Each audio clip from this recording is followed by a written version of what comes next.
like a Maxfield Parrish painting, all flamingo pink and gold. Watching as another day sinks down behind that old mountain in a blaze of color, almost too fantastic to behold. There's something mighty special in an Arizona sunset, like a strange and powerful presence is telling you good night. As the last red razor cast upon old Superstition Mountain, one moment can last forever in that strange and holy light. There's a silence and a peace here that can take your breath away. Hello and welcome to This Old Prospector. I'm Jack Tucker. Do we have a show in store for you today? We came out here in Arizona to do a little dry washing. We're just located a couple miles from the famous Rich Hill, which was discovered around 1863 by the People's Party, with famous mountain man Pauline Weaver and Henry Wickenburg all came out here in search of gold. That time gold was laying all over the ground as nuggets to be picked up. A lot of people say there is no more gold left to be found, but don't you believe that? Probably only about 10% of the gold has ever been found in this country, so there's still a lot of gold left. Anyways, we're out here on a claim owned by the GNR, and we want to thank them for allowing us to come out here and do some prospecting. We had some dry washers set up, and we came out here to do a little dry washing. Dry washers work out here in the desert when the ground is really dry and you're throwing the dirt up on here, and gold being so heavy, it settles out of the dirt by air and gets caught down in these riffles. Well, it's rained all this week and the washers are full of water, and so we ain't gonna be doing any dry washing. So what we decided to do today was do a little panning. But regardless whether you work a dry washer or a dredge or any other piece of prospecting equipment, when it's all said and done, your concentrates have to be panned out. So the gold pan is your #1 source, and that's what we're going to do today, is do a little gold panning. So come on down and join me.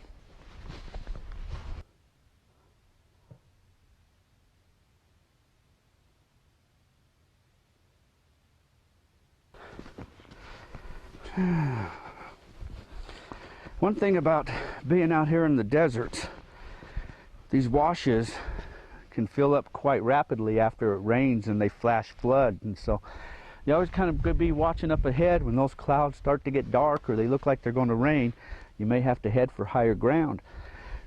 You can dig a hole here in this wash 2-3 feet down, and next time it flash floods, it'll fill itself right back in again. So the gold out here in the desert is constantly being moved around. There's running water right now. We want to take advantage of that while we can.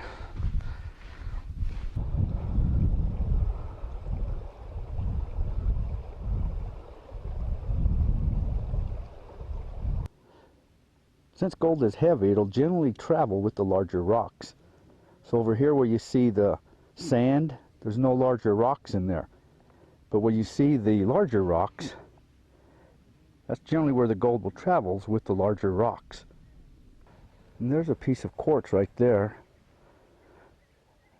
The old saying is, wherever you find quartz and black sand, you can find gold. Okay, there's a bunch of rocks that are coming down here, large rocks, and then it kind of just opens up and slows down. These are good areas. And behind this large rock right here, I am going to get me some dirt. Go ahead and just fill your pan up. It doesn't have to be real full. Fill it on up there. Now when you're panning, where the water's coming down or your stream, you don't want to pan, of course, where the water flow is, because it's just going to carry all it around. So you want a slow spot in there to pan. What you're going to do is just reach in with your hand, any large rocks, make sure they're not gold nuggets, and throw them away. And then what you're going to do is stratify the material. Now gold is heavy. Gold is 19 times heavier than water. So gold is going to go to the bottom very quickly. So with your gold pan, these are space-age plastic. The olden days, a lot of the old timers, they used metal gold pans. Back then, the Chinese learned that by hammering indentations into the bottom of their gold pans would help in aid of capture of that gold, and those were called Chinese traps. So nowadays we have the Chinese traps, but they're grooves, they're a gravity trap. So keep water, put your dirt in material, make sure there's always water over it, and in a circular motion you're going to stratify it. With water always above the material, you're going to work it down to the bottom point. Gold will drop to the bottom. Slightly tilt your pan forward with your gravity traps up front and go in small circular motions. And then just kind of lift the pan up, let the water come in, and carry the material on out. Drop it down a little bit, and then just keep doing the same thing. You don't have to get in a hurry, and you don't want to be dumping the material out. You just want slow motions, and slowly just keep working it all the way out. You'll get down to about a teaspoon, half a teaspoon, a tablespoon of the black sand, which is a magnetite or hematite. And then just slowly bring the pan up, let the water kind of come up and drag it back down. And there's a little bit of fine gold in there, but not enough to take, so we just dump that back in. Let's continue on up here. Let's flip out some of these larger rocks here. Move them out of the way,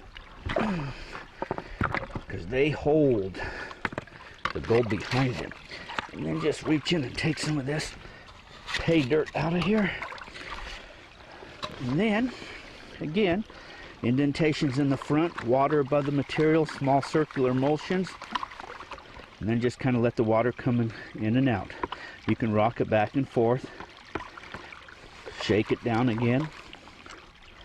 And then just slowly lift the pan. Reach in, throw any big rocks out of the way.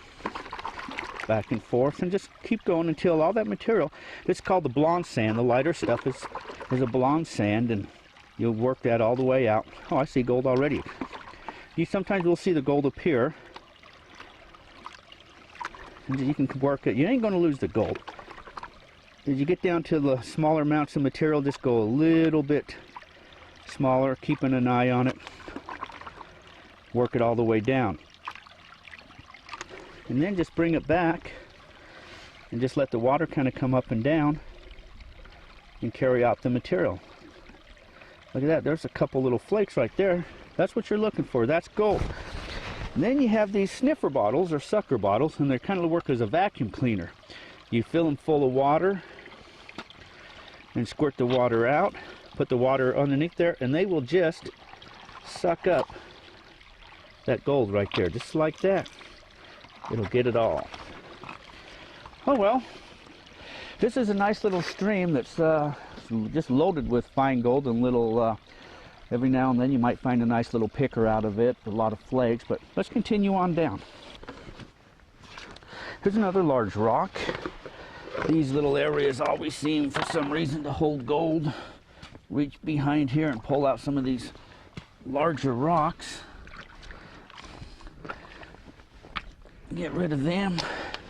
Take your little trusty scoop and reach down in there. This is good pay dirt. Now you ain't gonna get rich digging for gold like this here. You will have a lot of fun. You'll get yourself a little bit of exercise, but you ain't gonna get rich. Reach in and pull out all the larger rocks. Find you a nice little place to pan in, and then just go ahead and pan it all out there.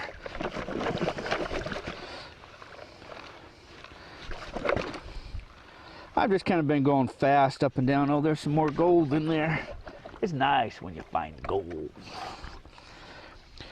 Some people say, how can you tell if it's real gold or if it's fool's gold?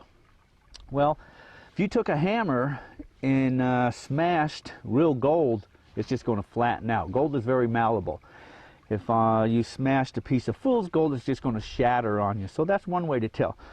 Another way to tell gold never glistens, like they say, all that glitters is not gold. Well, gold never glitters. And so if you're looking in the sunshine and it's glittering and you change it into the shade, gold will always look the same no matter which angle you're looking in. So I'll just keep on working this here down. One little nice little piece of gold. That's when you got your little, again, trusty sniffer bottle. Just reach in there, sniff that all up, and then keep on looking for more gold. Okay, I'm right here in the middle of this. It's like a little island that's coming up. So again, it's just another area I want to sample. Reach in, shovel out all the material you can. You can load that as much as you can. Now again, you want to get in an area that's not so... Let's go down here. Come on down here. Okay. Again, reach in, pull your larger rocks out of here, and then just mix all this stuff up. As you're mixing it, what you're doing is you're causing the heavy gold to work its way down to the bottom. Gold is heavy, and it will work its way down. So I'll just reach in and pull out all these larger rocks, and I must have got a lot of them. And then stratify. Just shake it all over, back and forth. Don't worry about it if anything spills up over the top. Generally that ain't going to be good gold anyway if it's that light. By the time you reach in and mix stuff up. Okay, find your riffles, keep them to this angle, and then just kind of little circular motions back and forth, little circular motions. Again, reach in, knock your heavier rocks on out of there, continue your little circular motions, slowly lift it up out of the water, and let water come in and let water go out. Throw out some of these heavier rocks there. By now, a lot of that gold should already be working its way down. And then again, slightly lower the pan, little circular motions. And again, lift it back up, kind of let the water, just kind of let the water kind of come in and carry it out. Don't dump the material. Let the water do the action. Drop it again, little circular motions. As a lot of your larger rocks will disappear, what you'll want to do is slow down your little circular motions. Do a little smaller. Reach in there and throw that out of there like that. Circular motions. You'll see that blonde sand disappear, where all you got left is that black sand. And you may see gold appear here in your corners. So then you'll want to slow down, take it a little slower. But again, once it's pretty well down there, turn that around and just fan it back.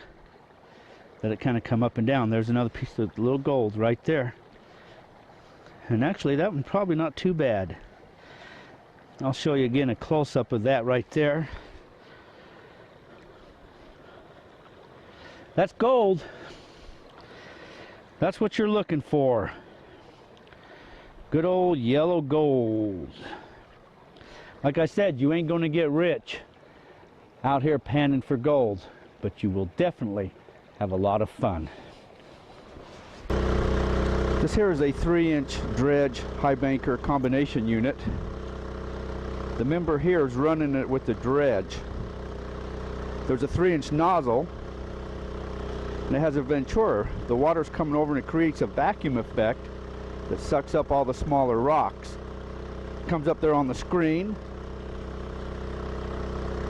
Everything larger falls off, everything smaller falls through that screen, and then gets trapped behind the riffles on its way down. There's a motor down in the creek, and it has a foot valve on it sucking up the water, which is feeding it. And again, while there's water flowing in the desert, you might as well take advantage of it.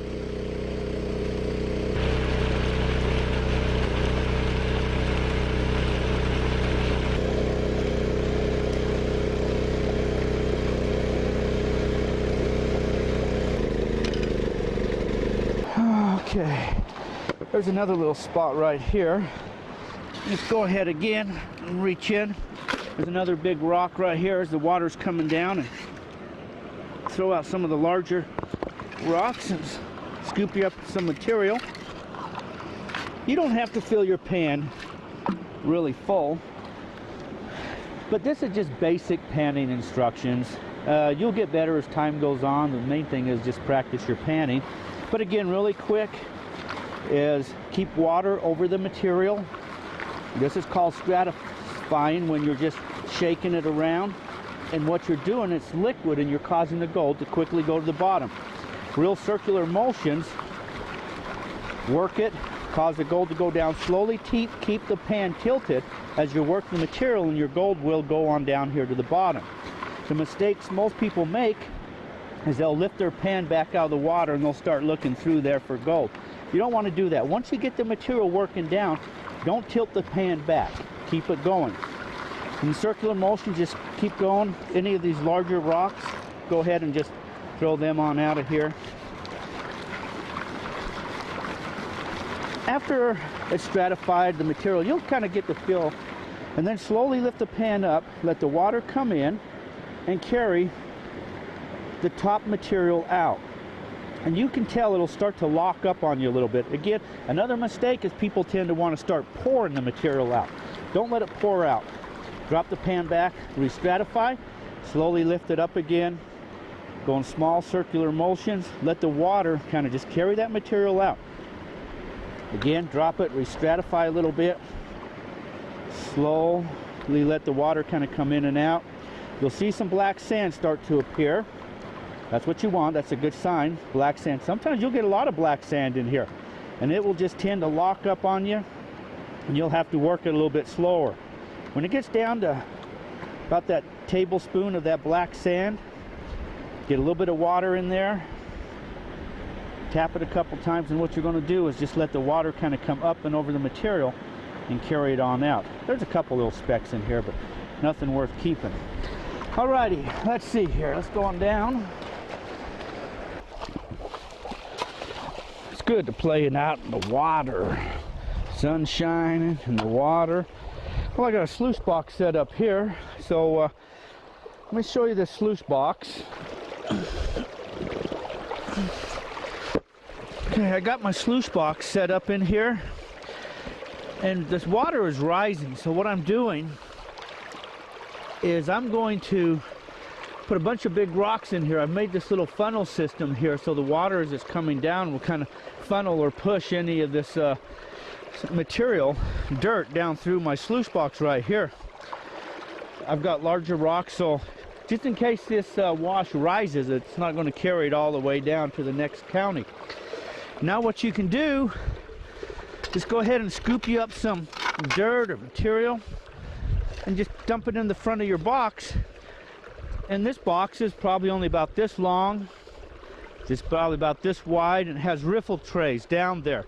And the water's going to come. It's got a carpeting, a matting inside of there, and the material or the gold's going to settle out of your larger or your dirt, and the gold's going to get trapped behind these riffle trays. So what you're going to do is just basically shovel material to the back end of the sluice box, and the water action will take care of the rest.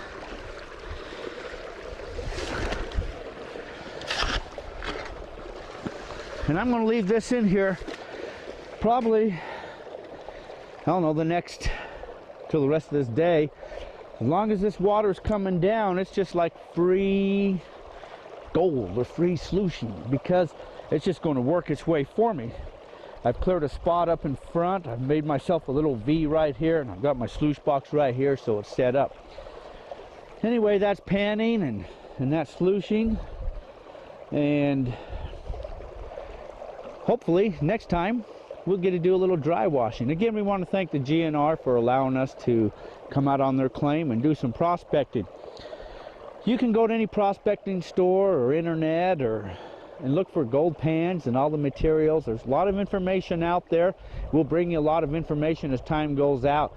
But take your family and get on out and have some fun. Prospecting is a good, rewarding, fun activity, but it's becoming more and more popular. So anyways, we're going to wrap it up here. I'm going to continue working. So until next time, I hope to see you out in the gold fields.